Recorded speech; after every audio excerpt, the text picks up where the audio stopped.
Rock Till You Drop.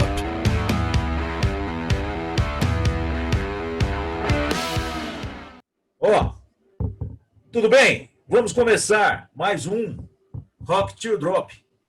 E, como eu sempre digo, para que isto seja possível, ou seja, falar sobre esse assunto maravilhoso que a gente gosta tanto e persegue a vida inteira, que é o rock and roll, eu estou aqui mais uma vez com o meu parceiro, tá certo? A posição? É isso mesmo?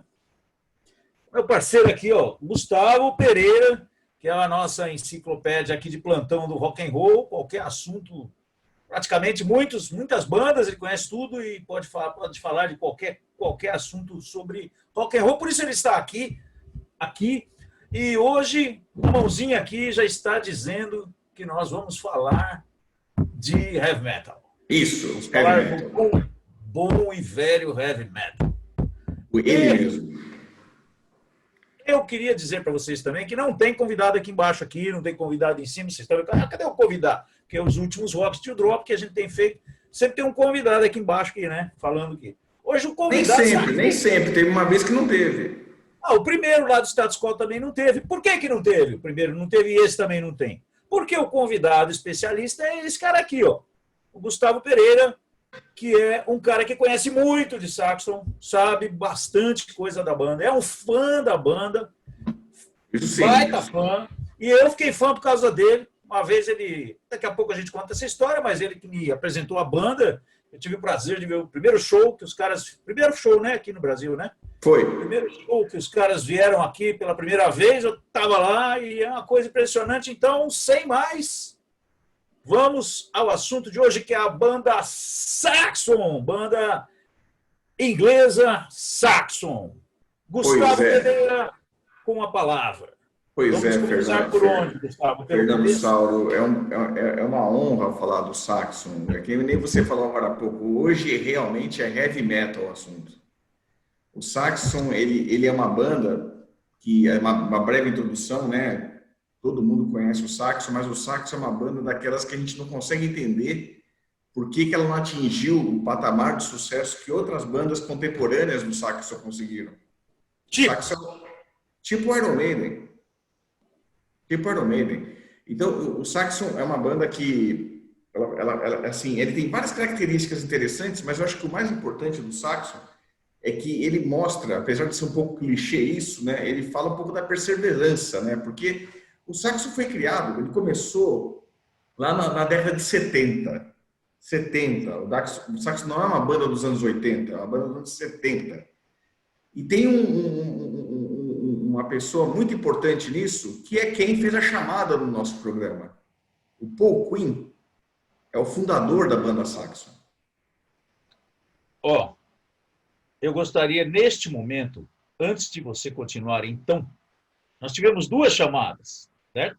Não, mas a outra chamada é surpresa, porque é para a parte 2. Então, agora, já que você falou do Paul Quinn, vamos ver a chamada que o Paul Quinn fez. Ele fez um grande favor, foi uma honra, né? Conseguirmos, ele fez uma chamada para o programa. Vamos ler, aqui, ó, dá uma olhada aqui, ó.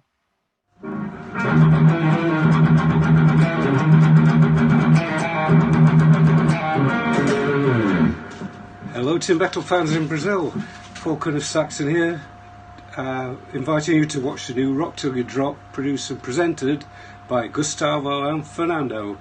Raise your glasses, sing our song. It might not be this one.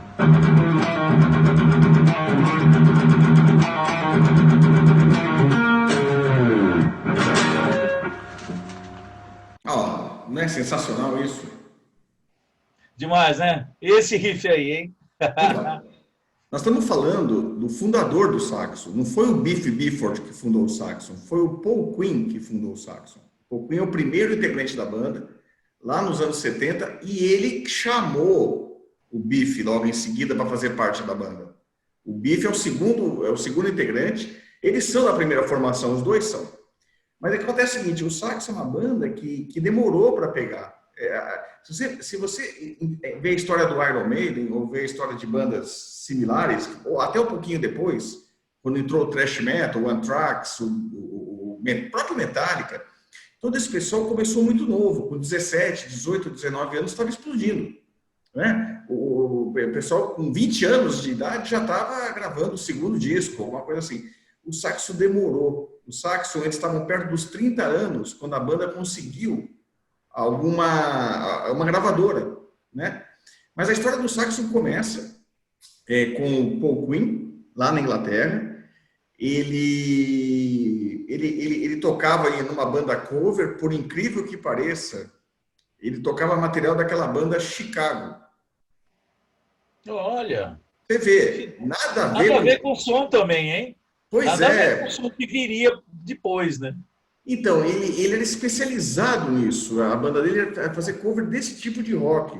Aí, quando ele conheceu o Biff, deu uma mudada um pouco lá no negócio. O Biff também tem um papel muito importante no som do Saxon, tá? E aí, juntou com dois caras, que eu acho que esses caras que trouxeram o lado mais, vamos dizer, pesado para o Saxon, que é o Graham Oliver e o Steve Dawson. O Graham Oliver, ele é o segundo guitarrista do Saxon. Na verdade, o Paul Quinn e o Graham Oliver sempre revezaram. A gente não pode dizer que o Saxon tem um guitarrista base. Os dois solam Sempre, com a mesma sempre. Ao longo competência. dos anos, o Saxon sempre teve dois guitarristas. E os Que dois ano que foi isso, Gustavo? Que ano que foi isso? Foi 77? 77, 78, bem no final dos anos 70. Tá. E aí o que acontece? O Steve Dawson é um baixista, mas aqueles baixistas também pesadão, assim, o baixo Porrada. dele, o timbre, ele é... Então, assim, esses quatro, né? Então, o Biff Bifford, o Paul Quinn, o Steve Dawson e o Graham Oliver estavam procurando um baterista. E aí eles anunciaram, acho que era muito comum nessa época, anunciar em jornal, acho que era Melody Maker, acho que é o nome do jornal, e acharam o Pete Dill, que é o baterista. É o primeiro baterista do Saxon. Essa formação do Saxon, ela começou a produzir algumas coisas, né? E, como eu falei no começo, demorou para pegar. E eles produziram um disco, até, Fernando, você pode botar a capa do disco aí no vídeo, porque ele é o disco chama Saxon, é o primeiro disco do Saxon. Ele tem um bárbaro na capa. O Fernando vai mostrar daqui a pouco. É esse aí. Pois é. Esse disco, ele é, assim, curioso. Ele tem... Você vê que faltava mesmo recurso de produção. Não é que o disco é mal gravado, mas você percebe que o som dos instrumentos não é algo impecável, a produção não é boa, mas as músicas são excelentes. Só que é um saxo um pouco diferente. É um saxo que dá para explicar um pouquinho essa influência do Paul Quinn, essa mescla que ele fez com os outros dois. Tem a música de entrada, é uma música até um pouco... lembra um pouquinho, tem algumas coisas de progressivo na música. Ela começa com uma faixa instrumental longa, depois ela entra numa coisa mais rápida, mas não é um heavy metal, não é ainda uma coisa assim. O disco tem uma ou outra música que é um pouquinho mais pesada, mas com um timbre de rock, não é um timbre Black Sabbath, um negócio assim, não é ainda. Mas é um baita disco, esse primeiro disco do Saxon. Ele é muito bom. E foi em 79, né? A gente falou que aquela reunião começou em 77. Demoraram 2 anos para lançar o primeiro disco, então, né? Sim, perto dos 30 anos, né? Os integrantes tinham. E esse disco do Saxon, tanto que é interessante, porque logo em seguida eles gravaram 3 álbuns que botaram a banda num outro patamar, mas esse disco ficou um pouco esquecido. O Saxon ficou anos e anos sem executar músicas ao vivo desse disco aí. Depois que os 3 discos que a gente vai falar daqui a pouco explodiram. Agora, recentemente, eles estão executando algumas músicas desse primeiro disco, que redescobriram. E essas músicas ficaram muito mais legais com os recursos que eles têm agora, com as guitarras que eles, claro, que eles têm agora não, que eles têm há muito tempo. Mas tanto que seria uma grande... Seria muito interessante se o Saxon regravasse o primeiro disco com o recurso que tem hoje. Eu acho que seria um descasso, né? E que você nem vê o Rush fez, né? Que nem Rush já fez, né? Daquele disco lá. o Snake and Arrows. Exatamente. Então, Saxon devia fazer a mesma coisa, na minha opinião. Mas o que acontece é que aí o Saxon, para variar, ele, né, assim, até que o disco vendeu bem, tá? O primeiro disco não foi um fracasso, assim, vendeu acho que 15 mil cópias, alguma coisa desse tipo. Era uma gravadora pequena chamada Carrere, tá? Que depois foi incorporada pela RGE, alguma coisa assim. Ô, Gustavo, então, Sim. esse disco aí foi produzido por eles mesmos ou teve algum produtor aí? Não, foi produzido pelo John Verity. Ah, teve um produtor. Teve, e eles falam que esse produtor que fez essa questão de tentar adequar a banda para um outro momento. Por isso que a banda não parecia tão pesada como ela passou a ser em seguida. Então eles comentam disso, de que eles falam que não é um disco ruim, mas é um produtor que estava acostumado com bandas e, na verdade, fala a história que esse cara queria aproximar o som do saxo com alguma coisa tipo Queen. Tá? Apesar que não tem nada a ver se você ouvir o disco, tá? Então nós vamos discutir isso um pouco ainda nesse programa. O saxo passou por algumas fases, tipo, querendo se adaptar a alguma coisa e se deu mal. Quando o saxo foi saxo, se deu bem. Quando o saxo tentou ser outra coisa, não deu certo, não. E aí, acontece que eles, em 80, um ano depois, eles gravaram um disco chamado Hills of Steel. Aí a coisa pegou. O Hills of Steel, para começar, é um disco que tem 40 anos e a própria música título, Hills of Steel, é um clássico do saxo, é um hino. Né? Hills of Steel costuma fechar os shows do saxo. Eu acho até assim, para a gente poder ver a mudança, Fernando, seria interessante colocar uma música do primeiro disco e Hills of Steel em seguida, porque Qual que eu coloco do primeiro? Aquela que é progressiva, a primeira música? Você pode colocar Big Teaser. Tá. E aí, Stallions of Highway é a música que é a música mais pesada desse primeiro disco. Essa música lembra muito o saxo, essa Stallions of Highway. Tanto que essa música ficou no setlist deles no começo. Mas Big Teaser é um bom exemplo de como que o som deles era um pouquinho mais, sei lá, menos pesado para depois. Pedacinho do Big Teaser e depois Stallions of Highway na sequência para a gente perceber a diferença que você está falando. Mas isso está no mesmo disco. E seria interessante comparar com Hills of Steel também.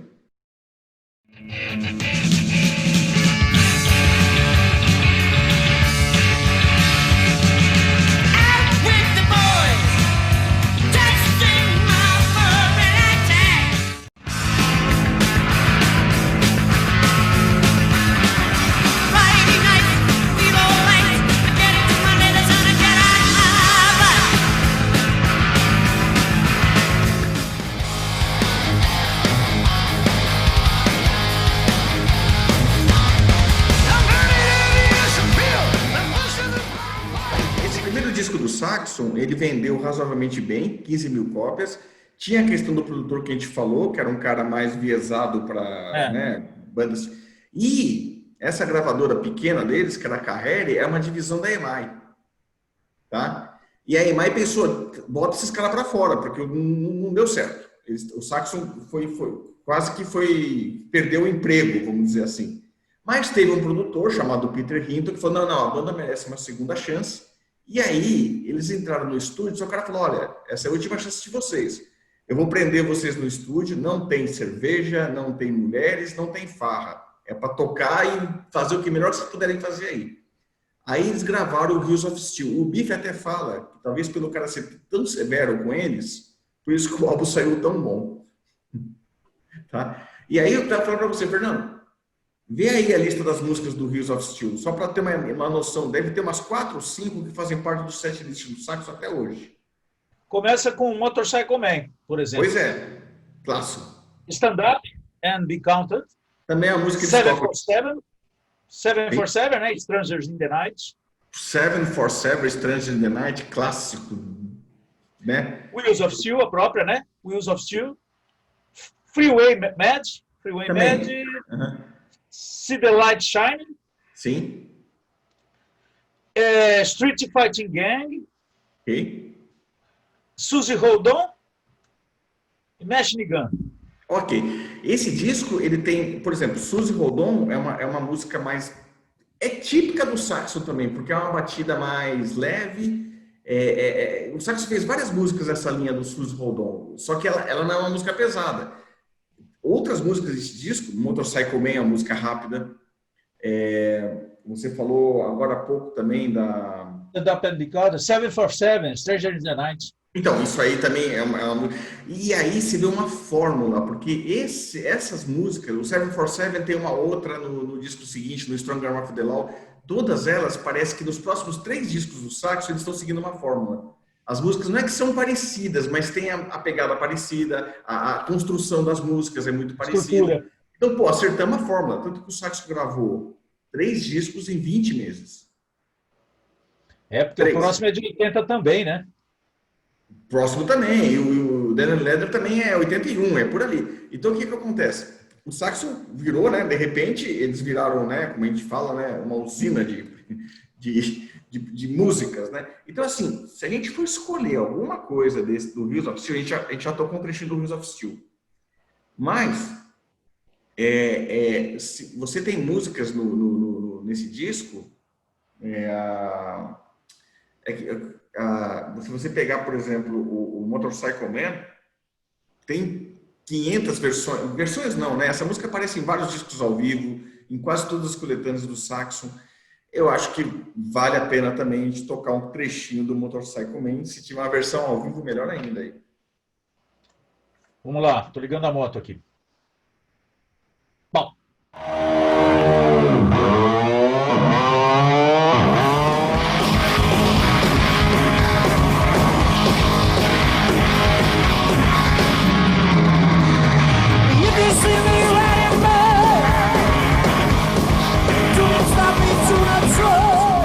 Ficou muito famoso essa entrada da guitarra imitando uma moto acelerando, né?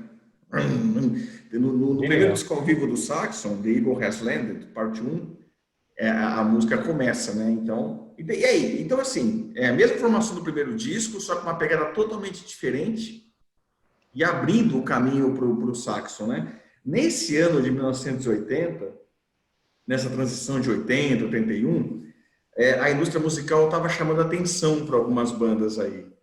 E esse disco do Saxon, ele encaixou direitinho na onda, porque bandas como é incrível falar isso, mas talvez a gente faça um programa sobre isso. O Def Leppard, nessa época, tinha gravado um disco muito bom, chamado On Through the Night, que é um disco de heavy metal, não é um disco como a gente está acostumado a ouvir o Def Leppard hoje.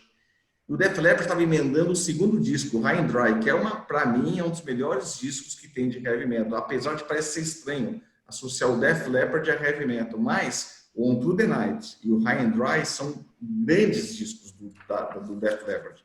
O Judas Priest também estava indo muito bem nessa época, 80 e 91. O Motorhead estava em alta. Então, assim, o Saxon entrou nesse mesmo time aí, que eles chamam de New Wave of British Heavy Metal, né? A nova onda, né? Do heavy metal britânico. Nossa, ele entrou depois de 2 discos apenas, né? Pois é que o Hills of Steel encaixou que nem uma luva. O Judas já veio, o Judas já vem de lá, mais para trás. Sim, o Judas, o Iron Maiden estava lançando o segundo disco, Killers, né? O Motorhead já estava na estrada há algum tempo também, o Motorhead já estava um tempinho na estrada. E o Def Leppard era uma banda... Acho que o Def Leppard que tinha metade da idade dos caras do Saxon. O baterista do Def Leppard tinha 16 anos quando gravou On Through the Night. E o do Saxon tinha quase 30. Mas, é que eu falei, os 2 primeiros discos do Def Leppard merecem menção num programa como esse aqui. Porque eles são muito bem produzidos e são muito... O High and Dry é outro assunto, né? Estou mencionando. Aí, como eu falei, a fórmula do Hills of Steel foi replicada para o Strong Arm of the Law, que é o próximo disco do Saxon, um disco forte. Começa com Heavy Metal Thunder. Então, quem ouve Heavy Metal Thunder sabe a pancada que é. É uma música pesada, rápida, né? Mas, de novo, se estudar os 2 discos, vocês vão ver muita similaridade. Vamos falar do tracklisting do Strong Arm of the Law. Vamos passar as músicas aí também. Vamos lá, Heavy Metal Thunder, To Hell and Back Again. É outra música pesada. Strong Arm of the Law. Strong Arm of the Law é como se fosse o Hills of Steel do outro disco. É um hino também. É um hino, é uma música mais cadenciada, né? Com um refrão muito forte, né? A próxima é Taking Your Chances. Então, já é uma música mais... Uhum. 20 mil pés, né? 20, Essa música, 20,000 Feet. 20,000 feet. 20,000 Feet é uma música forte também, forte. Hungry Ears. Música bacana também. Uhum. 60 from Girls. Ok. E Dallas 1 PM. Dallas 1 PM, para mim, é uma obra-prima. Dallas 1 PM, ele é uma música... Okay? Foi? Pedacinho? Daqui a pouquinho, deixa eu falar um pouquinho. Pouco? Tá bom. O Dallas 1 PM, olha só que interessante, o sax estava preparando para entrar no mercado americano, no vácuo do Judas Priest, né? E Dallas 1 PM é uma música sobre a morte do presidente Kennedy. Que é o horário, né? Então, Mas assim, o Dallas 1 PM, se você puder botar um trecho, mas assim, o solo dessa música é algo que eu sinceramente não sei se foi o Paul Queen, se foi o Graham Oliver que fez o solo, mas o solo dessa música vai depois lembrar o solo de Crusader, mais para frente lá. Mas Dallas 1 PM... Tem 6 minutos e 29 segundos. Mas a música é um espetáculo. É longa, né? Esse disco Strong Arm of the Law é um disco muito bem produzido, as músicas são, sabe, é muito legal, né? Então, assim, Strong Arm of the Law vale a pena você botar Dallas 1 PM, mas coloca ali do meio para frente quando a música pega, né? Dallas 1 PM, do meio para frente quando a música pega, pop!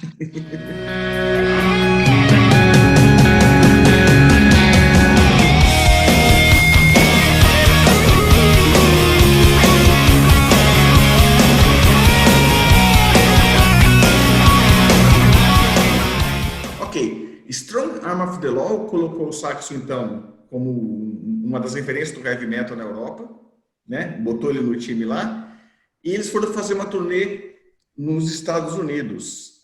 Você sabe para quem que eles abriram? Tenho a mínima ideia. Para o Rush. Ô, doido! Era a turnê do Moving Pictures. Nossa, e do Moving Pictures ainda. Caramba! Eles falam que não era bem o público deles, o público do Rush. Apesar que o Rush, né, como a gente já falou no programa lá, no primeiro programa com o Ivo, né? O Rush era uma banda um pouco mais pesada no começo, mas Moving Pictures não é tanto, né? Mas eles falam que aprenderam muito com o Rush. Profissionalmente falando e tecnicamente falando, diz que foi uma escola para eles fazer uma turnê com o Rush. Eles falam isso com muito respeito pelo Rush. Mas aí, o que acontece, né? Eles encontraram na estrada um pessoal um pouquinho mais parecido com eles, assim, que deram uma desviada. Eles foram, não é que viraram a casaca, né? Acabou a turnê com o Rush, eles assinaram com uma outra banda para abrir. É uma banda, inclusive, que eles agradecem na contracapa do Strong Arm of the Law, se eu não estou enganado. Essa segunda banda é mais fácil você acertar quem foi. Tem alternativas? Tem. O baixista... Aí eu vou confundir você um pouco. O baixista é o líder da banda. Baixista é o líder? Motorhead? Motorhead? Acertou! Porra, podia ser o Iron Maiden, né? Poderia também, né? Mas o Motorhead, o Lemmy é mais líder da banda, né? Diz o Biff, né, numa entrevista, que o Lemmy, ele falou assim, ele quando o saxo foi abrir, disse que o Lemmy ia lá antes, falava assim, escutem isso aqui é o saxo, isso aqui é um troço, né, aí soltou um palavrão, né, o Lemmy é um puta fã do saxo. O baterista do saxo, o Pete Gill, ele vai sair do saxo nessa época aí, ele depois do próximo disco, ele deixa a banda, tá? E ele foi pro Motorhead depois. Isso eu lembro. O Pete Gill foi nessa entre-safra do Motorhead, entre o Phil Animal Taylor e o outro baterista depois, que foi pro Scorpions lá, o Pete Gill tocou no Motorhead em 2 ou 3 discos, não lembro agora exatamente, tá? Então, o que acontece? Aí vem a saxomaria, fala que o saxo virou uma febre, na Europa principalmente, né? E eles finalmente o Denim and Leather. Ou seja, em 20 meses, em 80, 81, terceiro disco que eles lançam. Nossa, é um atrás do outro, é tudo discão, né? O Denim and Leather, eu acho que a gente pode ir foi o primeiro disco que eles falam que tiveram um orçamento razoável da gravadora. E também, na minha opinião aqui, ele busca novamente repetir a fórmula do Hills of Steel, do Strong Arm of the Law. Então, vale a pena a gente fazer o mesmo exercício de novo. Vamos passar faixa por faixa que a gente olha as analogias aí. Olha, aqui eu já vi que tem umas 4 que vão para show toda hora, né? Princess of the Night. Princess of the Night. Primeira faixa. Pô, eu acho que é a música mais tocada do Saxon até hoje. Pois é. Never Surrender. Never Surrender é outra. Então, mas Never Surrender, eu faço analogia com Strong Arm of the Law. Princess of the Night eu faço com 747, lá do Hills of Steel. De novo, a mesma fórmula, são músicas... Mesmas estruturas. Muito, são co-irmãs, né? Out of Control. É uma música que lembra aquelas músicas tipo 20,000 Feet, essas músicas mais pesadas e curtas do saxo, rápidas e curtas, né? Half and Ready. Essa é uma música que está na discografia, mas parece que para completar o disco, né? Play It Loud. Play It Loud é uma música, de novo, na mesma linha do 20,000 Feet, essas músicas mais curtas e pesadas e rápidas, é mesmo jeito. Aí vem And the Bands Play It On. Então, essa música já é mais tipo Suzy Hold On, é uma música com uma pegada mais leve de ouvir, né? Parece que era para dar um descanso, assim, né? Nos shows, né? Midnight Rider. Midnight Rider, de novo, é uma música mais leve, pegada de Suzy Hold On, pegada de And the Band Splend On, né? And the Band Splend On tem uma coisa um pouquinho mais, assim, tem uns solos, assim, no começo e tal, não sei o quê, mas não é uma música pesada, né? Midnight Rider, que você acabou de falar, e Suzy Hold On são mais parecidas. Mas nós estamos falando de 3 discos diferentes, mas é como se o Saxon tivesse feito se fosse hoje, porque esses discos tinham 35 minutos cada um. Acho que hoje os 3 discos dariam um disco. 38 minutos esse disco. Então, todos eles têm por aí, 20 minutos cada lado e por aí, né? Aí, para terminar, vem Fire in the Sky e Denim and Leather. Então, Fire in the Sky é outra música com a fórmula rápida e Denim and Leather é outro hino. Então, isso é uma coisa que o Saxon sempre tem. Cada disco deles, a partir do Hills of Steel, eles têm um hino. Hills of Steel, depois tem Strong Arm of the Law, depois tem o que você falou agora, Denim and Leather, né? São hinos, são músicas pesadas. E isso vai, até hoje, no último disco, isso vai seguindo sempre. O Saxon sempre tem uma música muito forte, que marca, né? É que esses primeiros discos têm essa e mais algumas, né? Mais algumas. Consta que a turnê do Denim and Leather foi a turnê de maior sucesso do Saxon na história, o que me surpreende quando eu fui fazer a pesquisa, porque eu achava que a turnê do Crusader tinha sido mais, mas eles falam que não, foi a do Denim and Leather, principalmente da Europa, e a primeira mudança na formação aconteceu. O Pete Gill, ele saiu, ele gravou o Denim and Leather, mas ele saiu na turnê do disco, que é o primeiro baterista. E foi para o E aí eu vou te falar, bom, acho que antes da gente fazer essa transição, né, temos que escolher uma música do Denim and Leather para poder ilustrar. Então, pode ser a própria Denim and Leather, mas se quiser botar alguma coisa um pouco diferente, a Midnight Rider é uma música que foge um pouco do que, né, que lembra bem Suzy Hold On. Midnight Rider. Tá.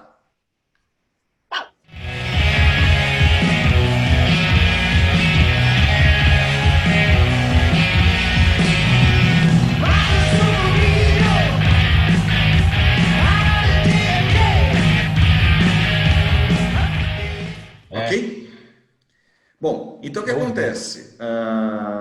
Aí, a primeira troca que veio o Nigel Glocker na bateria. O Nigel Glocker, na minha opinião, é um dos melhores bateristas do mundo, eu acho.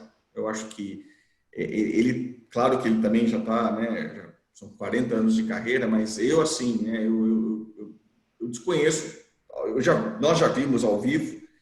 Eu acho o Nigel Glocker, o Charlie Benante do Anthrax, para mim, isso é opinião pessoal minha, melhores bateristas que estão aí na ativa, na minha opinião, em heavy metal falando, né? Eu acho os dois baita bateristas, assim.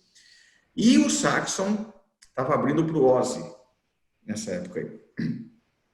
Abrindo para o Ozzy, né? E assim, o sucesso era tão grande que o Saxon gravou um disco ao vivo, o primeiro, The Eagle Has Landed. Esse disco é antológico, porque depois teve mais alguns discos ao vivo e todos eles chamam The Eagle Has Landed. Então, The Eagle Has Landed 1, 2, 3, sempre seguindo a mesma linha. No The Eagle Has Landed, tem umas informações atrás, assim, que fala principalmente da velocidade que o Nigel Glocker toca.